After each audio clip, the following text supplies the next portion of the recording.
HaHa studies is a term that I have coined in order to collect a bunch of trends that we see going on in the world at the moment. And what a HaHa is actually quite a medieval term.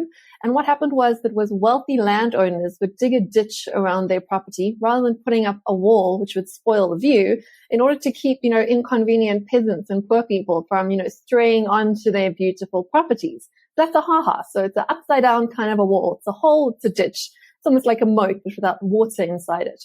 And why I think that's a particularly useful sort of frame to talk about some of the trends that we're seeing is a lot of the segregation and separation that we're seeing taking place in cities is being done in an invisible sort of a way. So it's these invisible walls that are being built and often sold as being quite progressive projects, but are really in effect creating, as South Africans would know them, people that have grown up with our very dark history in this country, as very similar to what happened with spatial planning and townships, which essentially segregated people and communities based on race or based on socioeconomic class into different areas that were very difficult to cross into.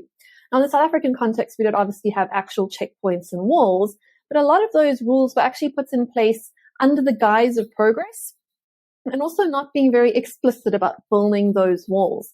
And one of the things we're definitely seeing is this idea of 15-minute cities is also, again, being sold as a very sort of progressive, very climate conscious and all the rest of it.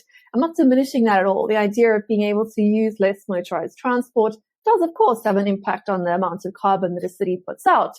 But in effect, when you remove motorized transport from your cities, you are creating a spatial inequality in that people that live in wealthier areas of very developed cities within that 15-minute walking radius have obviously access to that 15-minute sort of circumference of that very good piece of real estate.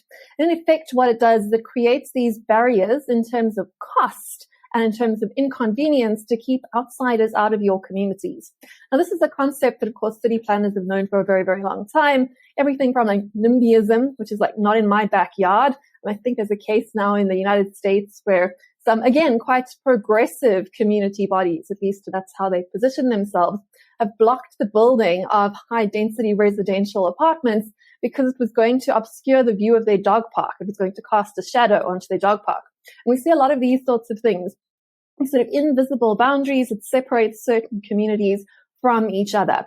I mean, this is not a new trend. We all know about redlining, which is very, very similar, but that's more in the financial space where essentially like banking algorithms, even if that algorithm is a person that's making that discretionary choice, sort of judge people based on where they live and then assign a higher credit risk to those people. These are sort of invisible barriers that we see popping up everywhere. It also plays out in the sort of actual transport sphere, where we have very big bodies like the European Union that are now putting, again, in the guise of climate and all the rest of it, now putting in rules and saying that they're going to be increasing taxes on transport, particularly flights and also sea-bound transport routes and vehicles. And what we really see there is that they've also sort of exempted private jets and yachts from a lot of these taxes and a lot of these regulations, which can also be seen if you are of them slightly more cynical or skeptical mindset as essentially kind of pricing or inconveniencing out of luxury travel destinations the mass market.